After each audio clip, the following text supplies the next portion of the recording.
Muchísimas gracias a los asistentes por acompañarnos hoy en este evento. Eh, Hoy contamos pues, con la presencia de los arquitectos diseñadores en la maestría de diseño de paisaje que está ofreciendo ISMUS. Van a hacer una ponencia acerca del papel del diseño de paisaje y dentro de la arquitectura latinoamericana. Ellos son la arquitecta Diana Wiesner, es colombiana, de la firma Diana Wiesner Arquitectura y Paisaje. Es una activista, es una persona que ha estado involucrada en temas de paisaje en Colombia y Latinoamérica y pues, alguien que está de alguna manera involucrada como en todos estos procesos sociales que tienen que ver con el paisaje. Está también el arquitecto Gabriel Díaz Montemayor, mexicano, en este momento es profesor asociado de Landscape Architects de la Universidad de Arkansas en Fayetteville.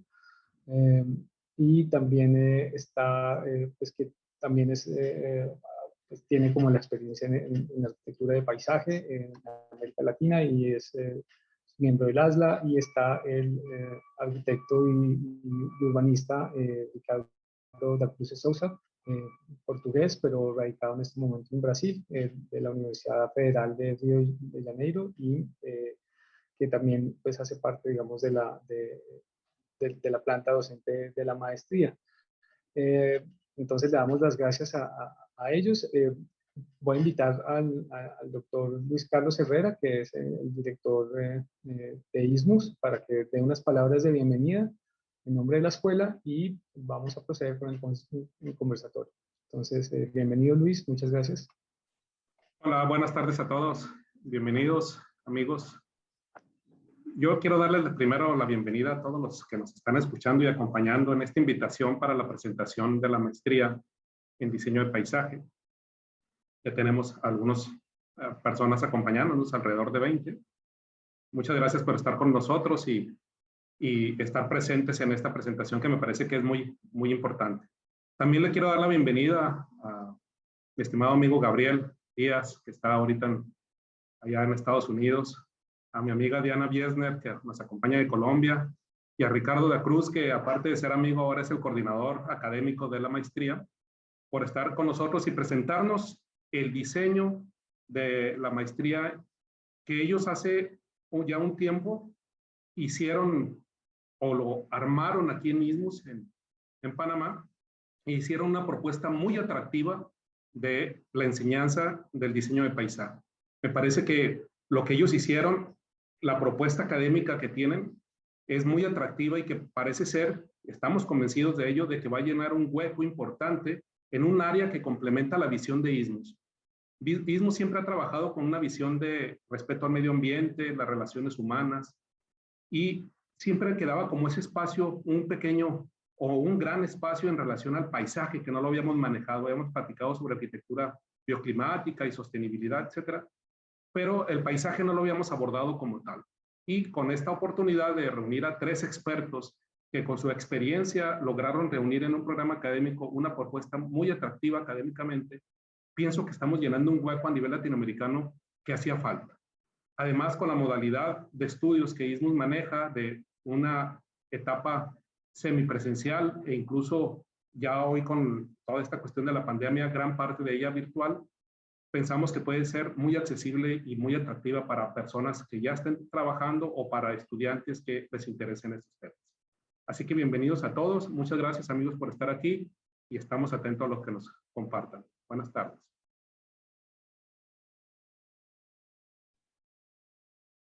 Gracias, Luis. Entonces, damos inicio pues a la presentación que ellos tienen, que recientemente pudieron hacer esta misma presentación en el Congreso del ASLA en Estados Unidos, y que está titulada como dando forma a bueno, Shaping a Latin American Landscape Architectural Profession and Education, que pues, básicamente habla acerca del rol que tiene el diseño de paisaje dentro del contexto latinoamericano. Entonces, bienvenidos y mil gracias.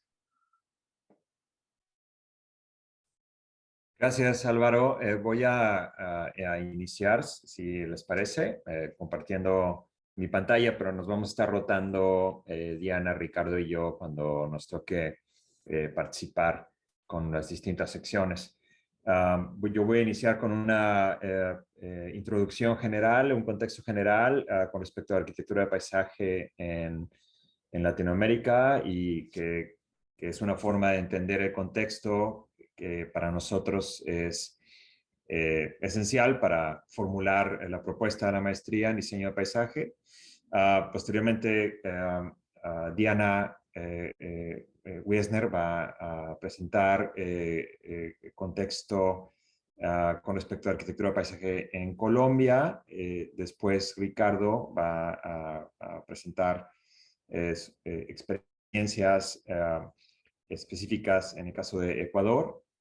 Luego yo plantearé algunas otras experiencias específicas en México para después de ello pasar a la presentación de la maestría, que esperamos quede claro por qué la planteamos de esa manera, con el contexto previo general y específico a estos tres lugares donde nos desempeñamos profesional y académicamente. Entonces voy a compartir mi pantalla.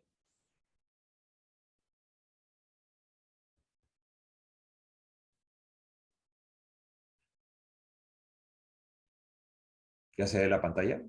Sí. Perfecto. Entonces, la importancia del diseño de paisaje en el contexto latinoamericano y presentación de la maestría en diseño del paisaje. Bueno, primero que nada, pues un pequeño recuerdo de hace algunos años cuando nos reunimos Diana, Ricardo y yo, invitados por ISMUS para formular esta propuesta para la maestría en diseño de paisaje. Pasamos un par de días muy lindos y bueno, nos da mucho gusto que la maestría ya esté lanzándose y que este evento sea parte de dicho lanzamiento. Como introducción y contexto general, bueno, hay que decir que la arquitectura de paisaje es una profesión emergente en Latinoamérica, es incipiente, no está establecida como como lo está en otros países, por ejemplo, en mi caso particular, en los Estados Unidos. Hay distintas fuentes de información, por supuesto, con respecto de esto, pero bueno, por ejemplo, la Federación Internacional de Arquitectos de Paisaje nos da una muestra de cuál es el contexto profesional de la arquitectura de paisaje en América Latina. Hay sociedades profesionales en el Caribe, en Sudamérica, incluyendo Bermuda, Bolivia, Brasil, Chile, Colombia, Costa Rica, Ecuador, México, Paraguay, Perú, Uruguay y Venezuela. Con respecto a la información disponible sobre las fechas de fundación de las sociedades profesionales, ustedes pueden ver más o menos algunas de las que indican el surgimiento de estas sociedades profesionales en Latinoamérica.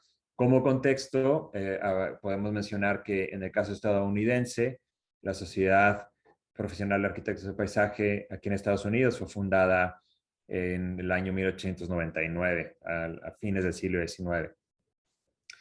Hay por supuesto, diversos y varios esfuerzos en el continente que buscan promover la arquitectura de paisaje profesionalmente. Aquí, como muestra un proyecto recientemente reconocido en el fondo de la diapositiva, en Mompox, en Colombia, con el principal premio de la Bienal de Arquitectura de Paisaje Latinoamericana, que es uno de los esfuerzos también relativamente muy recientes.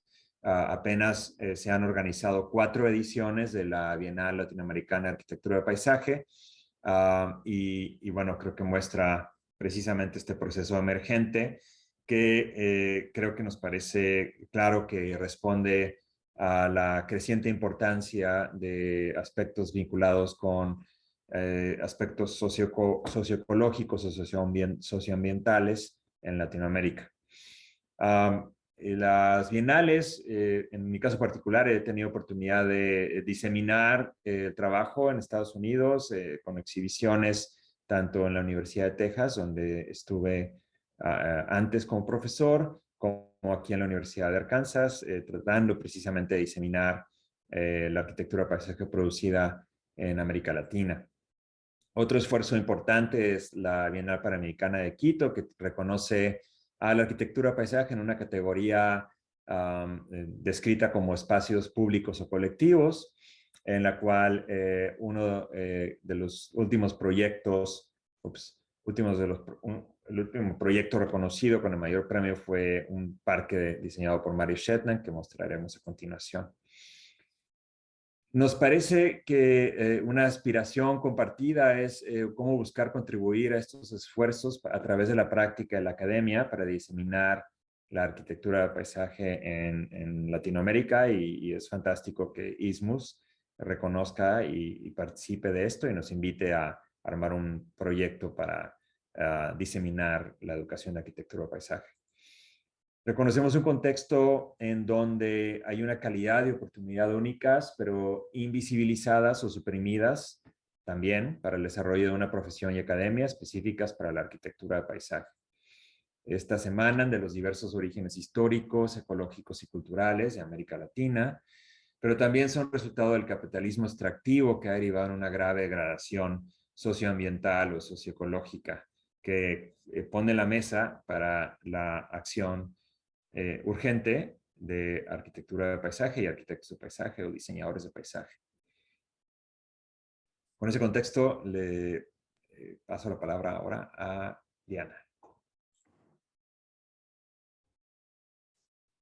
Gracias, Gabriel. Me alegra mucho digamos, el grupo de personas que está. Veo que está también Ricardo Riveros, que es el presidente de la IFA Américas, que seguramente tiene que aportarnos en todo este tema del contexto latinoamericano del paisaje. ¿Me confirman si están viendo mi pantalla? Sí. Perfecto.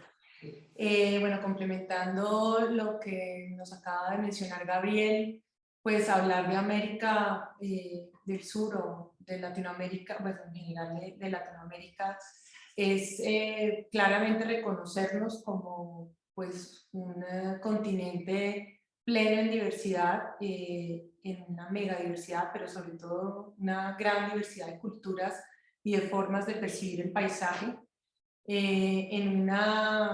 En muchas ciudades cuya, pues, digamos, metabolismo es complejo y donde vivimos millones de personas, y que definitivamente la profesión del paisaje es fundamental en este momento estratégico en el que estamos viviendo.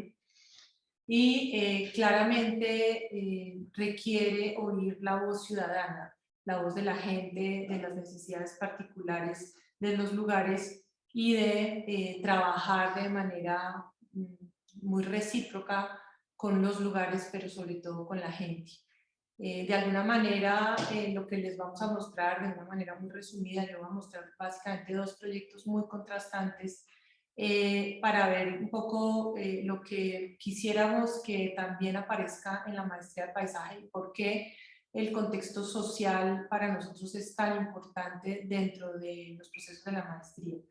Este primer proyecto muy pequeño, en un lugar muy apartado y digamos de una población de más de 3 millones de habitantes en la zona sur de Bogotá, en sitios de riesgo, que también es uno, digamos, de los temas comunes y que van a ver que hace parte, digamos, de los planteamientos de la maestría, es entender, digamos, lugares en contextos sociales muy complejos, muy desafiantes, en topografías difíciles que seguramente tienen preexistencia, pero que, por ejemplo, además, esta zona tenía un área de microtráfico, una población de niños muy grande, y se hizo, digamos, un trabajo en colaboración con la gente de manera que, además de mitigar el riesgo, se generaran unas estructuras que fueran lúdicas para esa gran población infantil con esas dificultades topográficas que existían.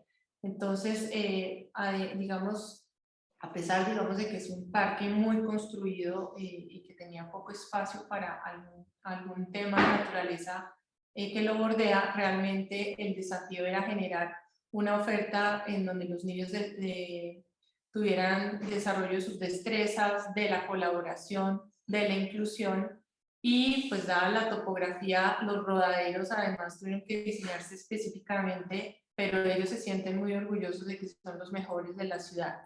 En ese pues, lugar escalonado y muy pequeño, en donde hay una multiplicidad de usos para toda esa población, básicamente se busca que las familias puedan interactuar mientras los padres ejercitan, los niños juegan, los jóvenes no peleen por una sola cancha, y también hay unos huertos en las partes bajas. Contrastando con este proyecto muy social, vemos también proyectos que, digamos, en términos del paisaje también son un desafío, que son, por ejemplo, los estacionamientos públicos o la infraestructura azul o verde que pueda estar sobre áreas de parqueaderos. Este es en un proyecto privado, pero que plantea un uso público, en el cual la idea es que la gente llegue en bicicleta y tenga solamente lugares de encuentro con un río artificial.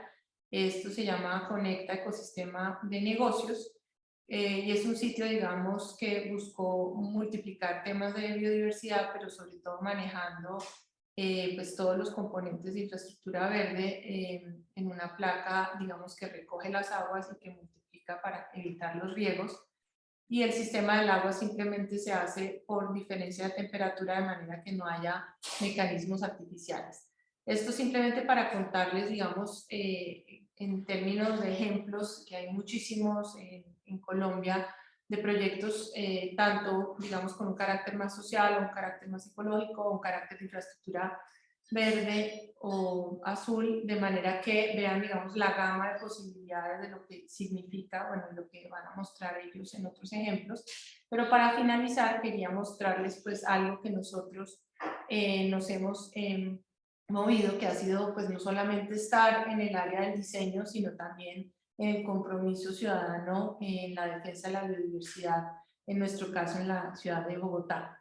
Entonces nosotros nos declaramos florestaños, es decir, ciudadanos de la floresta, ciudadanos del bosque, y hacemos parte, digamos, de ese sistema complejo de vida, tratando de multiplicar la vida, digamos, en una ciudad pues enorme, una mega ciudad tropical de montaña, en la cual pues hemos buscado ser agentes de paz en un tema que es el manejo de un borde urbano rural, que también son muchos de los ejemplos en Latinoamérica de áreas protegidas con un contexto de una ciudad que presiona desarrollarlas.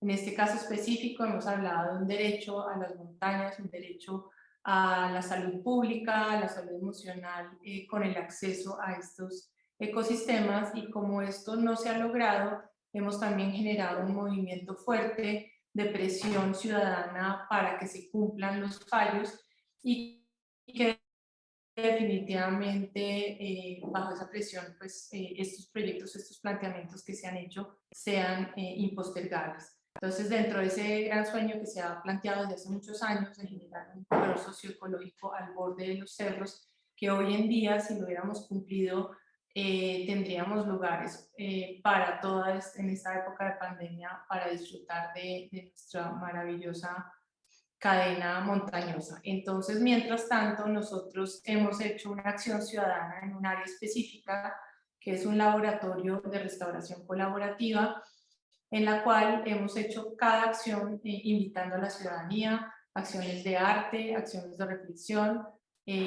cátedras donde la montaña se toma la palabra para hablar sobre temas de ecología urbana descontextualizadas de los espacios académicos. También proyectos de ciencia ciudadana, hemos instalado un hotel de abejas solitarias, hemos realizado todos procesos de restauración participativa y acciones con la ciudadanía, y en la cual acabamos de pues, inaugurar un vivero ciudadano, y todo, digamos, de una manera pedagógica y constructiva, de manera que a pesar de las dificultades que tenemos en este proceso de activismo ciudadano, pues seguimos en este pequeño rincón de los cerros promoviendo y contagiando a muchos para que esto se siga haciendo, no solamente desde el paisaje, sino desde la ciudadanía. Le doy la palabra entonces a Ricardo para que continúe con la exposición. Gracias, Diana.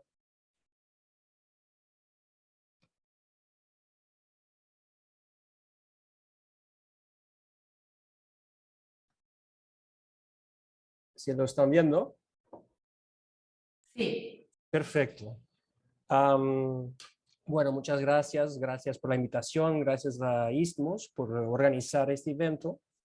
Y yo les voy a compartir aquí un poco una experiencia que tuve en los últimos años en Ecuador y hablando de un tema que a mí me toca mucho personalmente, que es el trabajo con las comunidades más vulnerables a riesgos de desastres, ¿no? Y aquí vemos un proyecto, les voy a mostrar 4 proyectos diferentes, proyectos todos ellos con abordajes distintos de participación comunitaria y con resultados distintos también, ¿no? Entonces eso será interesante también de evaluar. Incluso nosotros hicimos algunas evaluaciones de esos resultados que los publicamos.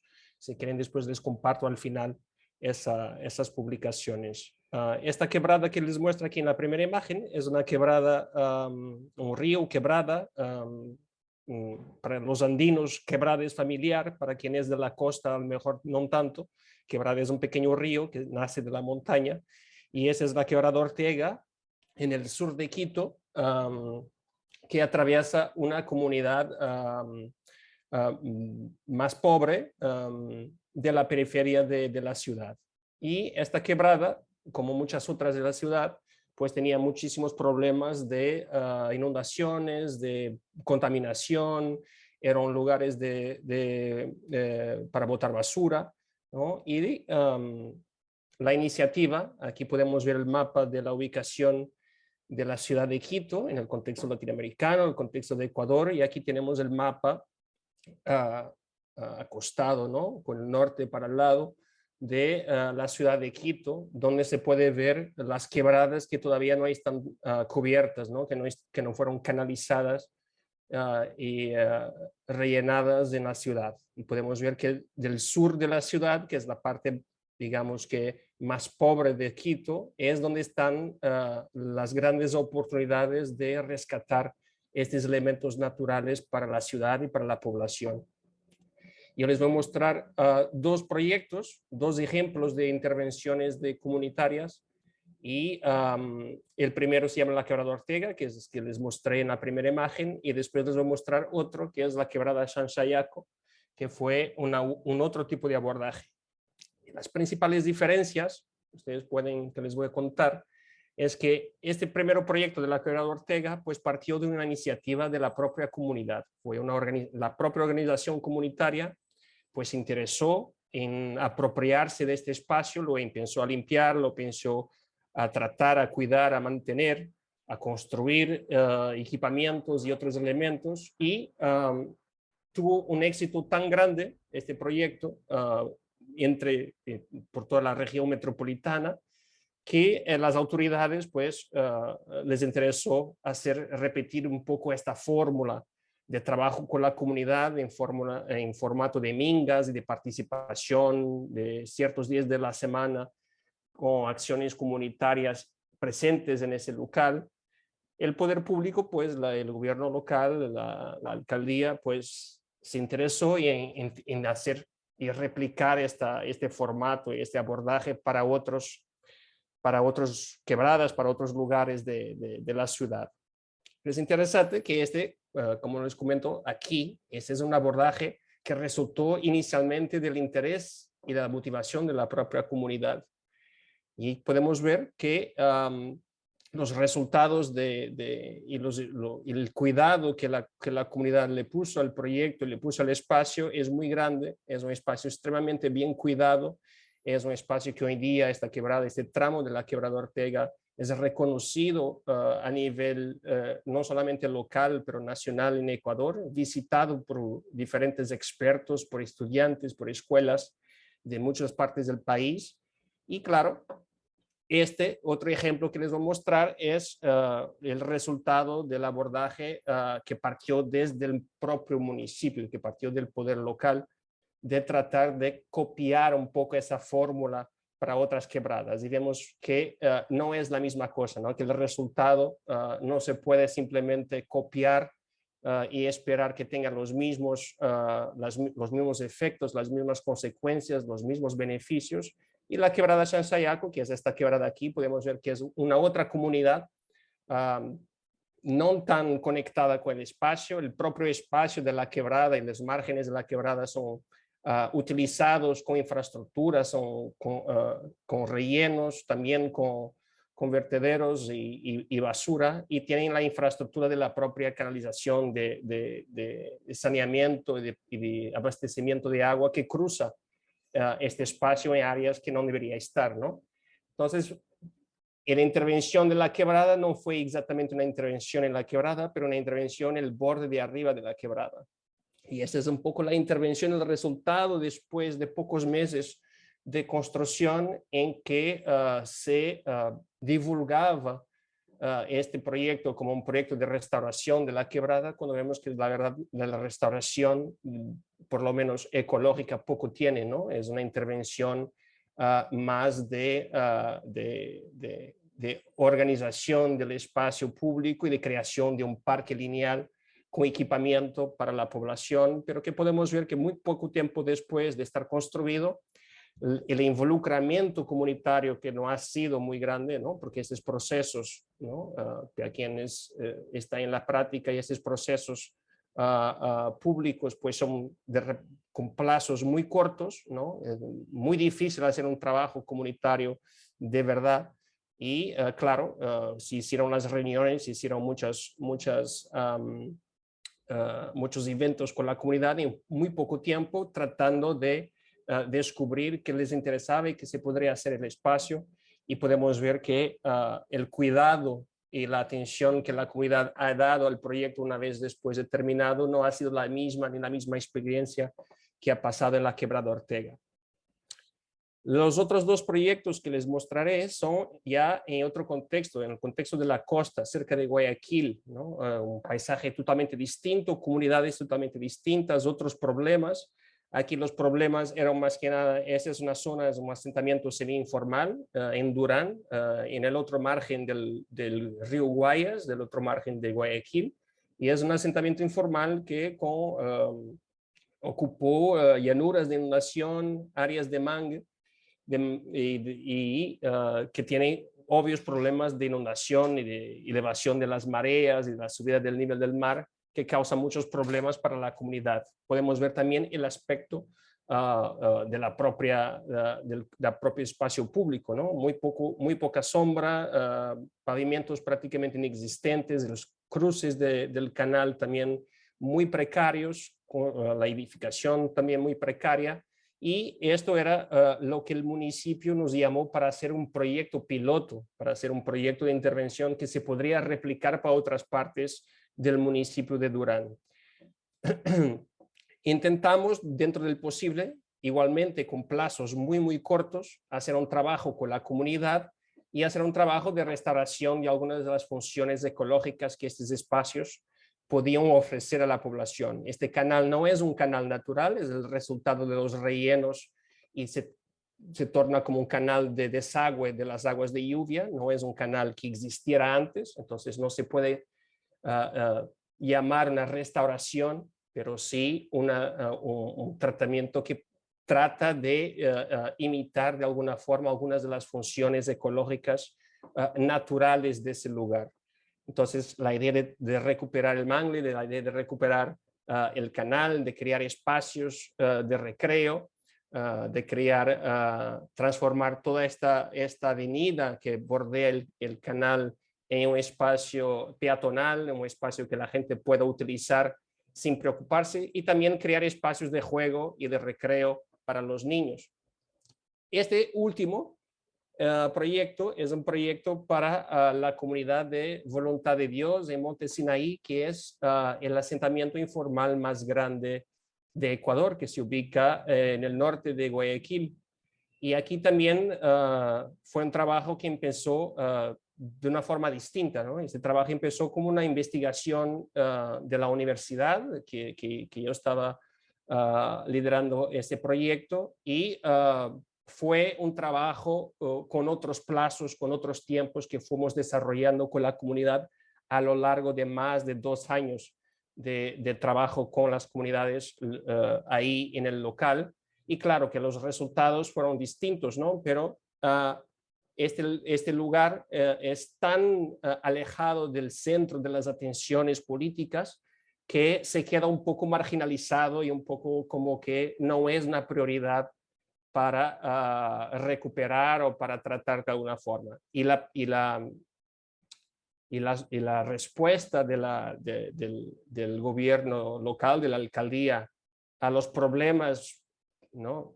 Iguales de inundaciones, problemas de contaminación del agua, las soluciones presentadas por el gobierno local eran de taponar este canal y arreglar el problema así, ¿no? O sea, la idea sería olvidarlo, esconder el problema de alguna forma, sabiendo que para estas comunidades este tipo de espacios terminan siendo los espacios de recreo y los espacios de estar y los espacios para disfrutar que tienen, ¿no? Porque son comunidades que obviamente no tienen parques construidos cercanos, están lejanas de la playa, están lejanas de otros espacios naturales donde puedan tener el mismo tipo de beneficios. Entonces utilizan ese espacio, aunque sucio y contaminado, es un espacio que tiene agua, es fresco, tiene sombra y se torna como espacio público de recreación. Y aquí trabajamos, como les comenté, a lo largo de 2 años haciendo diferentes estudios, invitando a diferentes expertos, trabajando con la comunidad, invitando a estudiantes a participar y ahí seguimos. Esta es una foto de una de las reuniones que tuvimos, pero esas son un poco las conclusiones que les quería simplemente transmitir de esta experiencia, de estos diferentes abordajes con las comunidades en estos diferentes proyectos de recuperación de estos elementos de agua, en que todas las comunidades con que trabajamos es claramente, cada una tiene sus propias experiencias, cada una tiene sus propios intereses, sus propios deseos, objetivos, pero algo que nos era muy apreciable es que todas tienen una conciencia ambiental, por más pobres y vulnerables que tienen una conciencia ambiental y saben de la importancia de recuperar estos espacios, aunque no tengan los recursos para hacerlo. Entonces, eso nos lleva a una otra conclusión, que es esto de replicar técnicas y métodos de participación comunitaria, técnicas de talleres, técnicas de trabajar con las comunidades, pues no se pueden copiar tampoco de comunidad para comunidad, ¿no? Cada una tiene que tener un método de trabajo que se va desarrollando a la medida que vas conociendo estas comunidades. Otra cosa que también nos fue perceptible y muy clara es las agendas políticas muy cortoplacistas, ¿no? Por lo general, mirando únicamente a los resultados visibles en menos de 4 años, que es el tiempo de los mandatos, ¿no? Y entonces eso es un problema porque, como sabemos, recuperación de un río toma mucho más tiempo que 10 años o otros tipos de proyectos que generalmente arquitectos paisajistas trabajan, les toma mucho más tiempo para ver resultados visibles de recuperación ecológica y otros beneficios, a que muchos los políticos no están interesados, y esa es una barrera también para la implementación de muchos proyectos. Y segundo, hay un gran porcentaje de la población de estas ciudades que están muy vulnerables a las más distintas crisis y problemas que tenemos en el siglo XXI, desde cambio climático, pérdida de biodiversidad, problemas de segregación socioespacial, problemas económicos. Esas comunidades son crecientes, son las comunidades que más crecen, no solo físicamente, pero en población, y son las comunidades más vulnerables y son las poblaciones que nosotros tenemos que preocuparnos de aquí adelante. Yo voy a pasar la palabra entonces ahora para Gabriel. Gracias, Ricardo. Comparto pantalla de nuevo.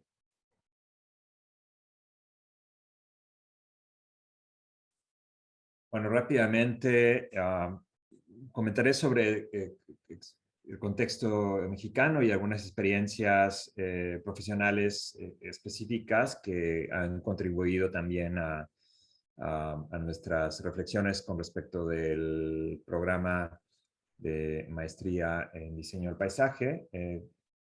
En la introducción comenté rápidamente sobre este proyecto que ganó el último premio en la categoría de espacio abierto, público o colectivo, en la Bienal de Quito, diseñado por Mario Shetland. Mario Shetland y su grupo de diseño urbano, que en México ha sido por décadas el líder en arquitectura de paisaje.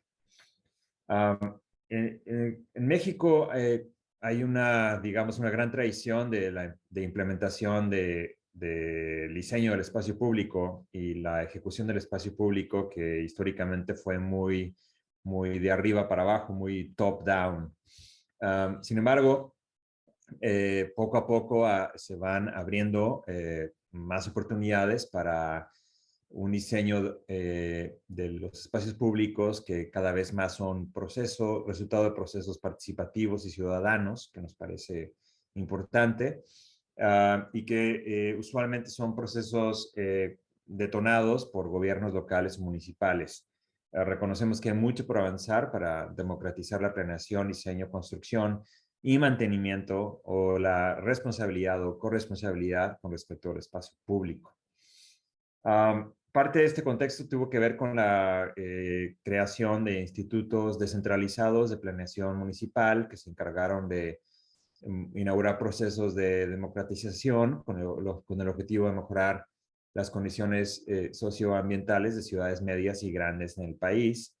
Como pueden ver aquí en este mapa, ya con algunos años, quizás debe de ser actualizado, con la ubicación de los institutos municipales de planeación en México.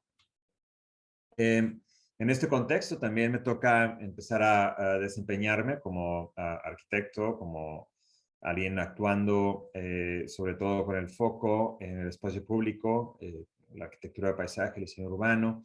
Este es un proyecto que tuvimos oportunidad de hacer hace algunos años en la ciudad de Chihuahua para el Instituto Municipal de Planeación Local, que fue resultado de un proceso participativo para identificar las necesidades y el programa específico lo que fue descrito para nosotros como un parque lineal, sin mayor calificativo, se tornó en un proyecto con una característica polivalente, multipropósito, que permitió la continuidad de la instalación de un mercado de fines de semana o tianguis, que es esencial para esta comunidad en particular. Para nosotros como oficina fue una experiencia muy importante, puesto que nos permitió confirmar la importancia de los procesos participativos, obtener la experiencia en particular, pero también ser críticos con respecto de cuál es el rol frecuentemente ignorado de las comunidades en la formación, en la construcción y mantenimiento del espacio público, que en su momento pudo haber sido un proyecto, en este caso también muy de arriba para abajo, pero que afortunadamente tuvimos oportunidad de verlo de una forma distinta. Posteriormente tuve la oportunidad de trabajar con una consultoría patrocinada por la Agencia para el Desarrollo Internacional de los Estados Unidos en ciudades del norte de México, un proyecto que tenía el objetivo de recuperar espacio público a través de la mitigación del crimen de oportunidad. Este fue un proyecto fundamentalmente participativo, ciudadano, donde nuestra consultoría técnica fue fundamentalmente implementada a través de la colaboración con gobiernos locales para, primero que nada, identificar los problemas existentes en barrios identificados con niveles de altos índices de criminalidad de oportunidad, y a partir de ello, pues, implementar mecanismos y procesos y sobre todo un nuevo modelo de gobernanza en el cual los barrios, las comunidades recuperaran una colaboración y una relación mucho más efectiva con los gobiernos locales a todos los niveles, desde el mantenimiento del espacio público, el diseño, la planeación, hasta la policía. Esto también tuvo que ver no solo pues con identificar problemas en el ámbito físico, sino también literalmente en reentrenar a los oficiales públicos de diversos departamentos municipales para la implementación de un nuevo modelo de gobernanza con injerencia en el espacio público. Y bueno, los resultados se obtuvieron a través de una diversidad de técnicas, de métodos que incluyen, por ejemplo, el arte público, identificado con la comunidad, ejecutado con la comunidad, en particular jóvenes, como se ve en esta fotografía. También hicimos talleres técnicos para explicar criterios de arbolado público, cómo se planta un árbol, dónde lo debes de plantar, dónde no. Y después de ello, pues, hacer que la población se involucre con la recuperación de espacios públicos que, claro está, la ciudad o el gobierno local no tienen la capacidad para mantener en la forma en la que todos desearíamos que estuvieran. También invitar a escuelas locales de diseño y arquitectura para participar en proyectos o en intervenciones diseñando y construyendo para y con la comunidad para recuperar espacios públicos que en buena medida están abandonados o semi-abandonados, como era el caso de los espacios públicos de esta comunidad en Chihuahua. Y finalmente pensar en un flujo de operación que establece un nuevo ecosistema de relaciones entre actores en la comunidad, actores en el gobierno municipal, actores también identificados en organizaciones no gubernamentales que se coordinan entre sí para pensar el espacio público de una manera distinta. Actualmente en México hay un programa muy importante siendo implementado, el programa de mejoramiento urbano del gobierno actual federal. Este programa ha diseñado y construido cientos de espacios públicos con un ímpetu de dotar de alta calidad espacial, con proyectos de este nivel, frecuentemente con autorías de diseñadores que usualmente no estaban presentes en este tipo de lugares, como sucede en otros lugares, por ejemplo en Colombia, lo que se ha logrado a través de este importante resurgimiento y actividad ejemplar con respecto al espacio público en Colombia. Este es uno de tantos proyectos que en México, más o menos siguiendo ese mismo modelo, en Los Cabos o otro en Tijuana, espacios residuales que se vuelven espacios públicos, donde la comunidad finalmente tiene una oportunidad de esparcimiento, recreación y también de más seguridad. Este es otro proyecto ubicado en Ecatepec, en el Estado de México, y otro en este caso en Nogales, Sonora. Entonces, sin embargo, es importante mencionar que hay todavía un gran déficit de espacios públicos de calidad y con cantidad distribuida, con cobertura espacial en México, lo cual nos parece que es otra confirmación de una oportunidad latente y clara para el desarrollo continuado de la arquitectura de paisaje en México. Así que con esto pasamos de nuevo con Ricardo.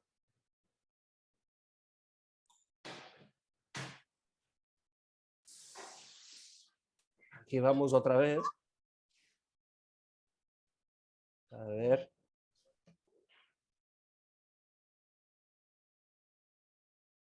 ¿Sí lo ve, no? Sí. Bueno, así que para terminar, yo les voy a presentar entonces el resultado de todo esto, ¿no? Y cómo nos juntamos los tres y el programa de maestrado que propusimos en la Escuela Istmos. Y como podrán ver, es lógicamente el resultado de nuestras propias experiencias y conocimientos sobre las necesidades de formación y educación y arquitectura del paisaje en el contexto muy específico latinoamericano. Esto surge más que nada de el reconocimiento, como mencionó Gabriel, al inicio de una falta de oportunidades de programas en el contexto latinoamericano de arquitectura o diseño del paisaje. Esto es de un trabajo que hicimos con Gloria Ponte de levantamiento de los programas que existían en Latinoamérica hasta 2020, ¿no? Algunos de ustedes pueden acordarse que de uno u otro programa de maestría o de posgrado en algún país que no esté aquí representado, pues no está porque o cerró el programa o cerró y volvió a abrir, pero medio que inestable. Entonces, esos no están reconocidos en algunas partes. Para darles un ejemplo, yo no tengo de memoria aquí exactamente, a lo mejor Gabriel sabrá decirlo, pero en comparación únicamente con la cantidad de programas que existen en Estados Unidos, yo creo que no llegamos ni a 10% en toda Latinoamérica de lo que existe en términos de oferta, ¿no? Yo creo que la última vez que alguien me comentó hablaba de más de 50 programas en total solo en Estados Unidos, ¿no? Entonces, para que vean la diferencia, ¿no? En términos de formación, que termina resultando que mucha gente de Latinoamérica pues termina yendo para otros países, nominalmente en los Estados Unidos o Europa, para estudiar arquitectura del paisaje y después regresar y practicarla en sus países. Entonces, con esta mente, nos pareció también pertinente hacer una maestría que no fuera una copia o que no fuera inspirada en el modelo norteamericano o el modelo europeo, pero que fuera una cosa más auténtica y más próxima de la realidad y las necesidades del contexto latinoamericano. Y con eso surge la maestría en la Escuela Istmos.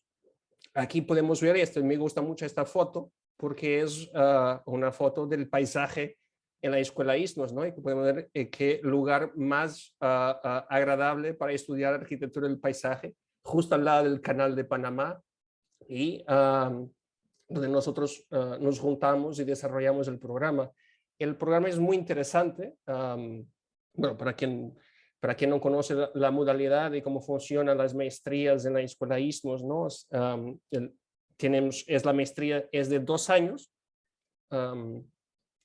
con 4 semestres, que cada semestre se denomina de un módulo, y esos módulos pueden ser tomados de forma independiente, autónoma, en formato de diplomado, ¿no? O sea, quien le interesa un tema específico de un módulo, pues puede inscribirse en ese módulo y tomarlo de forma independiente. Y esto es interesante porque nos obligó a pensar la estructura curricular pues montada de esta forma, en que cada uno de estos semestres, cada uno de estos módulos puede ser tomada de forma independiente. Y entonces eso empezamos a montar cuáles serían los 4 grandes temas, cuáles serían las grandes temáticas para cada uno de estos módulos. Y eso es lo que les voy a presentar un poco. El primer tema que nos interesó focar fue los primeros 2 temas de proyecto, son enfocados en el tema de proyecto, el tema práctico. El primer módulo, un proyecto a la escala más urbana, que es una problemática importante en el contexto latinoamericano. Como sabréis, las previsiones de las Naciones Unidas para hasta final del ciclo es que hasta 90% de la población de Latinoamérica pues habita en ciudades y especialmente en áreas periféricas y sin planificación en la interfase de ecosistemas importantes que están siendo degradados a un ritmo muy, muy rápido. Entonces, esta cuestión del crecimiento urbano, de la urbanización, de la expansión de las ciudades, de todos los riesgos existentes, pues fue un tema que decidimos abordar en el primer módulo. El segundo módulo se abre un poco la abragencia y el alcance del objeto de estudio y pasamos también que sería interesante, pues además de trabajar a la escala urbana, pues para entender muchos de los procesos del paisaje hay que extrapolar de los límites administrativos y entender a la escala ecológica, la escala de paisaje, cómo podrá funcionar esas diferentes relaciones de causa y efecto de acciones humanas que muchas veces ocurren en lugares bastante lejanos de las ciudades, pero que afectan directamente a esos lugares que estamos trabajando. Entonces, esa idea de entender esa visión más holística y una de las componentes más importantes de la arquitectura de paisaje es justamente esa visión abrangente y holística de diferentes interrelaciones que existen en el espacio. Y finalmente, los dos segundos otros módulos nos parece que son tal vez los más innovadores de alguna forma, porque el tercer módulo es un módulo dedicado específicamente, como vieron en nuestros proyectos y experiencias, un fuerte componente, muy fuerte componente de participación comunitaria, de participación de la ciudadanía, de acción y activismo. Entonces, uno de los módulos es justamente de este tipo de trabajo y cómo se puede hacer y cómo se puede desarrollar, cómo aprenderlo, a practicar, cómo ejercitarlo en diferentes contextos, diferentes lugares y para diferentes problemáticas. Y por final, el cuarto módulo, que también creo que es innovador en maestrías que he visto de arquitectura del paisaje, es el tema del módulo focado también específicamente en cambio climático, ¿no? De los principales retos para la humanidad, no solo para Latinoamérica, pero los países más vulnerables y más expuestos son justamente los países más pobres. Muchas comunidades latinoamericanas están en zonas de alto riesgo. Entonces, el cuarto módulo es para trabajar específicamente el cambio climático, específicamente en el contexto latinoamericano, qué proyecciones existen, qué estudios existen y cómo podemos practicar proyectos de arquitectura paisajista y planificación de arquitectura paisajista que puedan de alguna forma adaptar y mitigar muchos de estos riesgos que sabemos que están ahí. Bueno, algunos de los docentes invitados que vamos a tener para en nuestro primer año, ¿no? Diana y Gabriel, obviamente, que están aquí presentes. Tenemos también el David Gobernor, Fernando Lara y María Villalta, que son docentes en universidades de los Estados Unidos. Carla Urbina, que es venezolana y es docente aquí en Brasil. Y otros más, Gloria Ponte, Miriam García, muchos invitados, muchas personas muy experientes de contextos muy distintos que creo que juntos podrán formar realmente una experiencia didáctica muy gratificante y muy innovadora para el contexto latinoamericano. Yo quería también pensar que Gabriel y Diana a lo mejor si quieren comentar algo sobre la maestría también, pues siéndose como quieran, ¿no? Si quieren hacer algún comentario, no sé. La última vez en los Estados Unidos hablé solo yo de la maestría.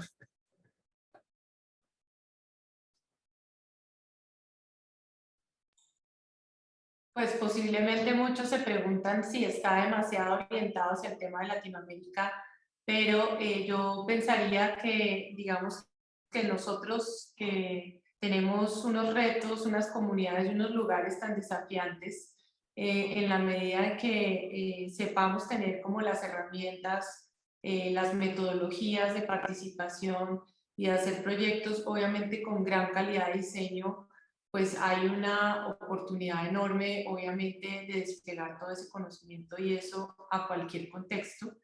Pero sí pensamos que hay una, digamos, una diferencia en ese sentido en que, pues, enfrentar problemáticas como las que vivimos a diario, eso no quiere decir que la maestría no esté abierta a personas de otros lugares, pero yo creo que además puede ser muy, muy interesante porque realmente pues tener presupuestos cortos, ¿no?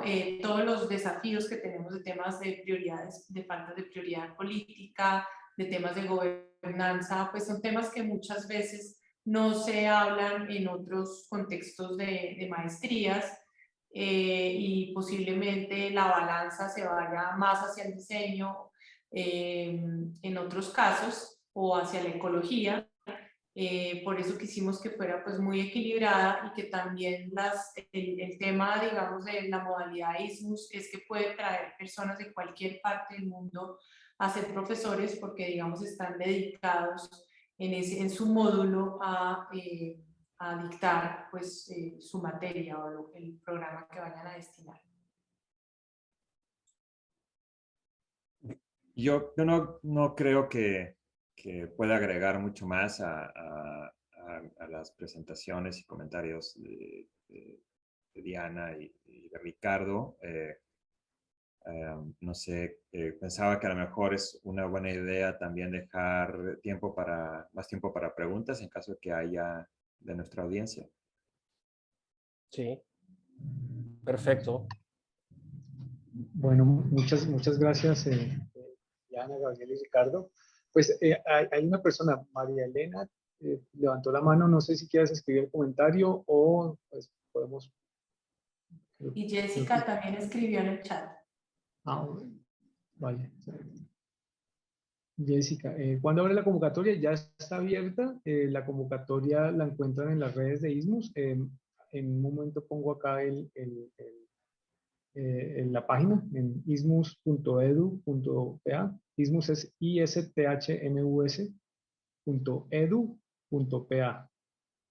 Ahí está la convocatoria para la maestría. El próximo módulo está programado para iniciar ya en marzo. Entonces, de manera que la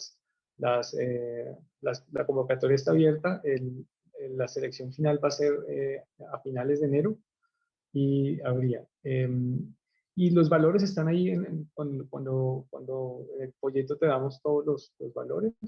Y becas, por el momento no. ISMUS es una escuela pequeña, sin embargo, muchos de nuestros estudiantes, por ejemplo, tenemos una maestría en arquitectura bioclimática que llevaba 20 años y muchos de los estudiantes han conseguido becas en sus países de origen. La OEA ha dado becas en algunas instituciones nacionales, en Panamá, el Senacit ha dado como algunas ayudas, entonces el IFARU, entonces estaría ahí como Daniela. Sí, la maestría pues en este momento tendría que hacerse como el proceso, como apenas es la primera vez que se lanza la maestría. Pregunta Daniela Vega que si la maestría es válida en cualquier país. Entonces, en este momento, digamos que tiene la validez en Panamá, el antecedente de, por ejemplo, la maestría de bioclimática ha sido convalidada en varios países. En Colombia no ha tenido ningún problema en ser convalidada. Entonces, pues obviamente tenemos que pasar los papeles y generar como todo el soporte, pero tenemos, digamos, el respaldo de ser una maestría aprobada en Panamá pues, con todas las de la ley. Entonces no habría ningún problema ahí. Ricardo también, Riveros nos escribió que la IFLA apoya a la maestría y está escribiendo que tiene todo su apoyo. Por supuesto, muchas gracias Ricardo, lo sabemos. Y seguramente como en la modalidad de ISMUS tiene ese tema tan abierto de tener profesores de cualquier parte, de cualquier ciudad, pues estaremos felices de que todos los miembros de la IFLA hagan parte como profesores y maestros, que no sé si sea importante que expliques también el tema de virtualidad y presencialidad, Álvaro. Claro, claro, sí, por el módulo y también aclaro como el tema, los módulos tienen una parte presencial, digamos, en esta, hay la obligatoriedad de un módulo por lo menos que sea presencial. De resto, podría tomarse, digamos, a distancia los otros módulos. Recomendamos que vayan. El módulo, digamos que el semestre tiene unas lecturas, una parte virtual donde se hacen algunas lecturas, algunas como acondicionamiento previo, por decirlo así, para llegar un poco informados al módulo. Y el módulo en sí, la parte lectiva, tiene una duración de 3 semanas intensivas en donde cada uno de los profesores va a estar dando digamos, sus materias de una manera intensiva.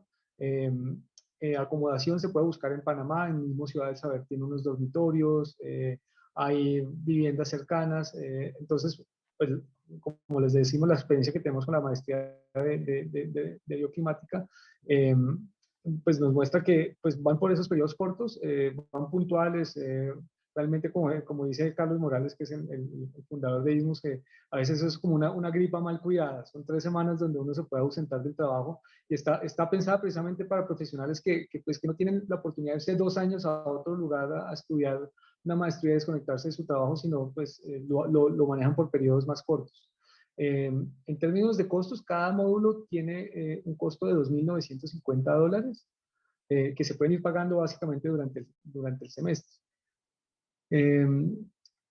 Bueno, acá hay otros comentarios. Y ahí veo que Leandro, o sea, estamos súper bien acompañados. Muchas gracias, saludos a Leandro. Raquel Peñalosa, que fue la anterior presidenta de IFLA Américas, nos está felicitando del programa. Gracias, Raquel. Leonardo Moreira, todos son docentes de cada uno de sus respectivos países, Uruguay, Leandro Argentina. Entonces, pues muchas gracias de verdad a todos por el apoyo de estar aquí presentes y de darnos ese espaldarazo.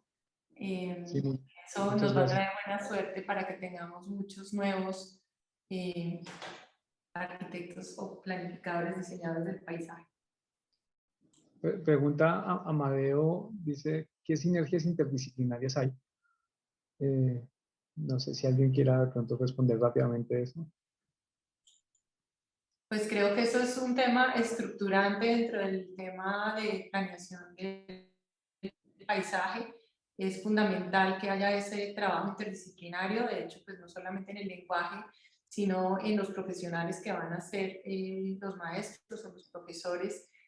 Van a haber personas de todas las disciplinas, claramente no solamente de arquitectura, sino en los respectivos módulos, y ya pues Ricardo me corregirá, pero dentro del programa pues está previsto específicamente a las personas que son expertas en sus temas, sean los que sean invitados, y que haya, digamos, un trabajo, una sinergia también con diseñadores o con personas que trabajan en el tema de participación, de manera que sea una llave y que se entienda de esa manera, así como de complejo es el paisaje. Perfecto, gracias, Diana. Yo, ahora que los escuchaba, pues también tenía parte como esa pregunta que tú aclarabas, es decir, uno evidentemente no quiere decir que se vaya a descartar las herramientas que uno podría tener en la formación en cualquier otro país. Por el contrario, creo que sean las herramientas adicionales a lo que en el ámbito internacional se genera. Y que creo que el dar la perspectiva de Latinoamérica, donde hay un enfoque comunitario y participativo necesario. Hay unos retos que seguramente en países en Europa o en Estados Unidos pues de pronto no se tienen y que evidentemente son necesarios para poder trabajar de una manera apropiada en nuestros contextos. Entonces, me parece que es muy interesante.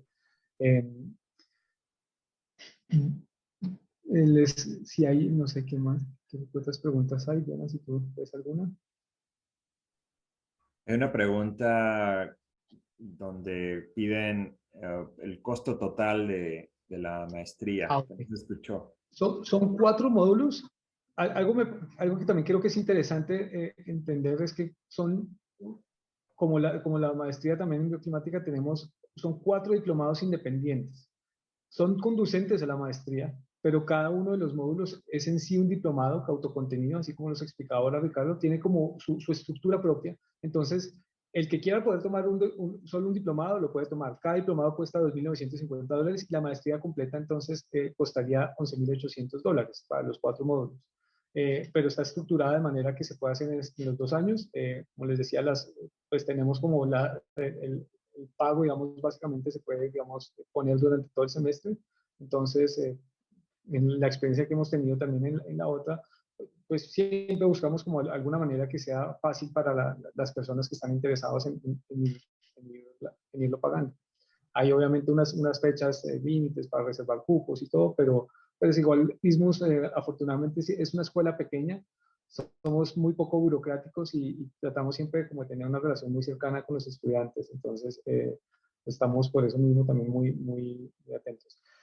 En este momento la maestría tiene un componente, acá preguntan que si se puede tomar de manera 100% virtual y por el momento no, habría por lo menos el requisito que uno de los módulos sí se ha tomado presencialmente.